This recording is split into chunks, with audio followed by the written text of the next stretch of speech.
The opening scene features a man named Milo Stanfield who is suffering from autism spectrum disorder, or ASD. He is seen standing on a street of New Jersey, keeping an eye on a woman in a nearby flower shop. In the midst of this, he also seems to be doing some complex calculations related to the timing of events happening in his surroundings. Milo notes the approach of a passenger bus, a pothole, a street artist, and a bicycle rider speeding. Following these observations, he crosses the street and strategically places a pen on the top of a mailbox adjacent to the pothole. Soon after, his planned chain reaction takes place. A taxi runs over the pothole, splashing the water on the pen, causing it to fall to the ground. This captures the attention of the street artist, who then walks forward to pick up the pen. At the same moment, the speeding cyclist collides with the artist, which results in him striking the mailbox and falling on the fruit stand nearby. Chaos ensues in the street, diverting the attention of everyone, including the bus driver. As a result, he does not notice the traffic light turning red and hits the same woman crossing the road, killing her on the spot, and people say math isn't dangerous. Milo then walks away from the scene after confirming that his plan went smoothly. The scene then cuts to an FBI special agent, Olivia Dunham. She works for the Fringe Division of Homeland Security, specializing in paranormal phenomena. Olivia seems to be returning back to work after a long gap due to her head injury. As soon as she enters the Fringe headquarters, she is greeted by one of her fellow officers, Charlie, who is the supervisor of the team. In the meantime, the chief of the agency, Walternate Bishop, is talking to one of the lab assistants, Philip Broyles, regarding Olivia's return. Philip says that she is a doppelganger named Faux-Livia and expresses concern if they can integrate an imposter in their team. Here, it is revealed that Olivia, who is inside the office, is not the real one. She is in fact an imposter who has been brought to fulfill the place of the original one. Walternate then reveals his motivation behind keeping Faux-Livia in this universe and implanting the real Olivia's memories into her. He claims that Faux-Livia is the only one who can travel between universes without any harm. Walternate wants to figure out how she can do so. For this, he says that they must make her believe that she belongs here. Philip asks, what if her new identity does not hold? To which the chief replies that she will no longer be necessary after that. Afterwards, Charlie briefs the team on the seemingly random bus accident which he claims to have happened 2 times in this week. The victim has died in each case. He then asks his crew to be careful before going for the site investigation. A short while later, the FBI team arrives at the accident site and splits up to search for any leads or clues. The investigation is led by another FBI agent named Lincoln Lee, whose face appears to be ruined by burn marks. Charlie inspects the body and uses her fingerprint to retrieve her further details. She eventually finds out that the deceased woman's name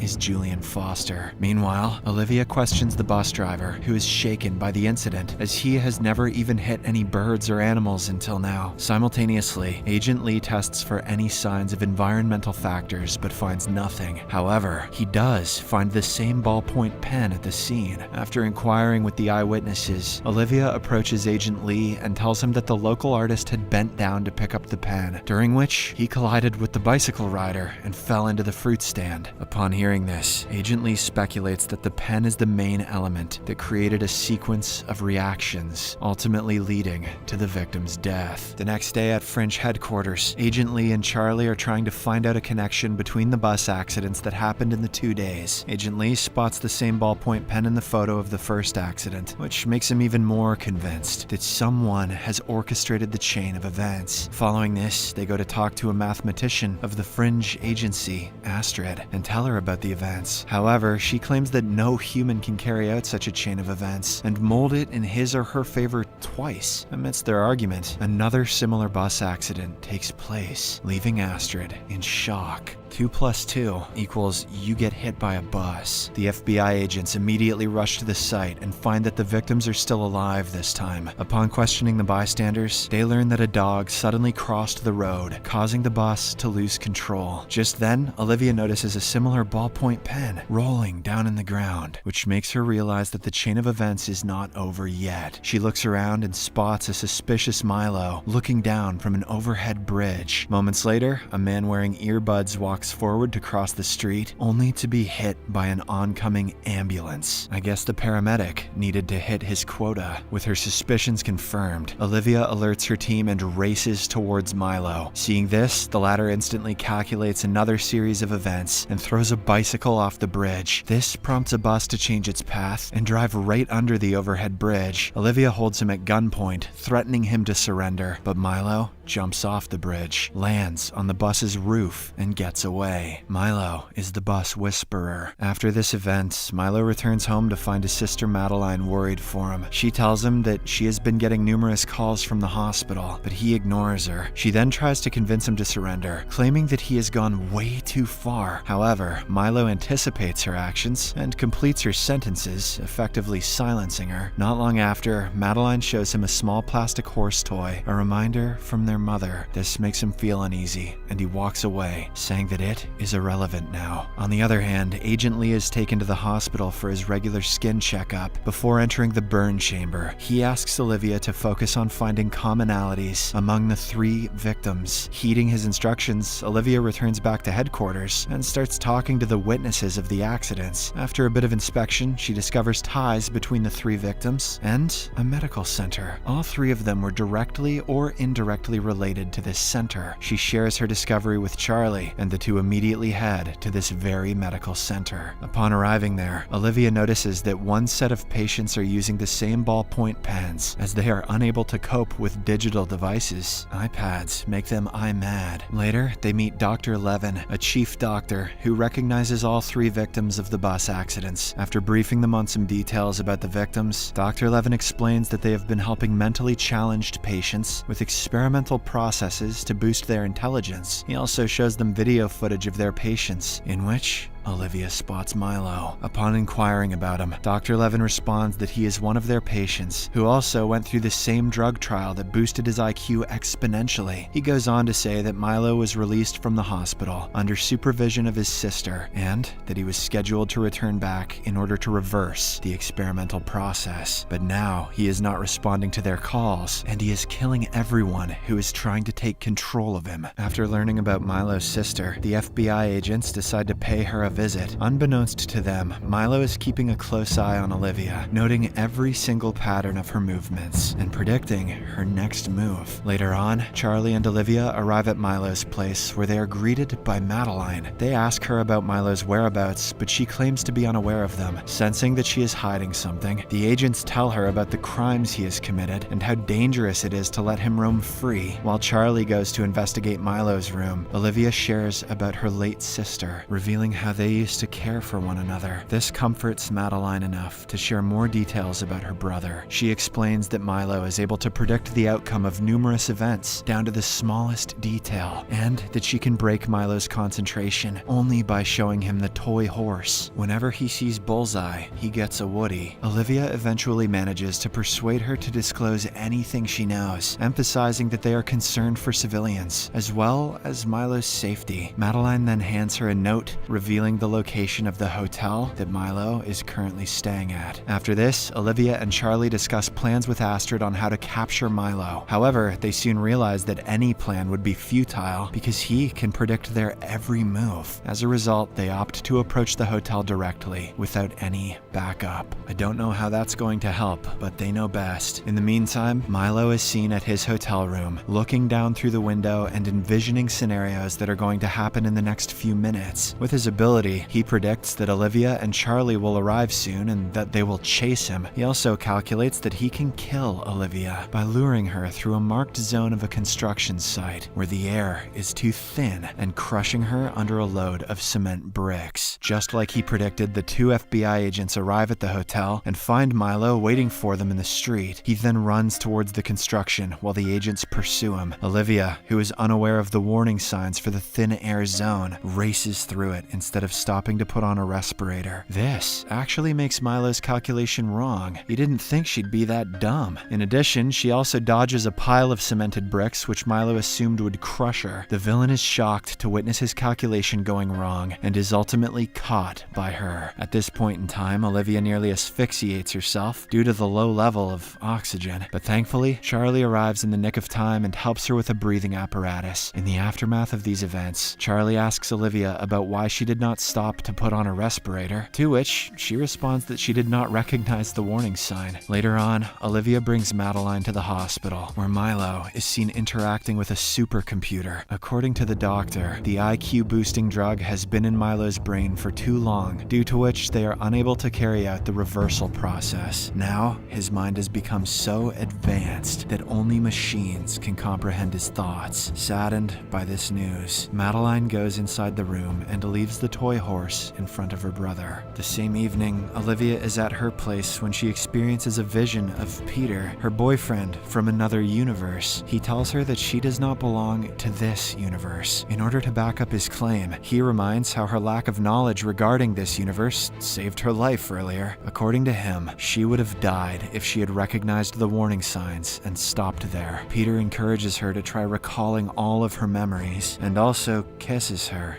before vanishing. Subscribe for more videos like this, turn on notifications, and leave a like to help the channel out. Thank you for watching.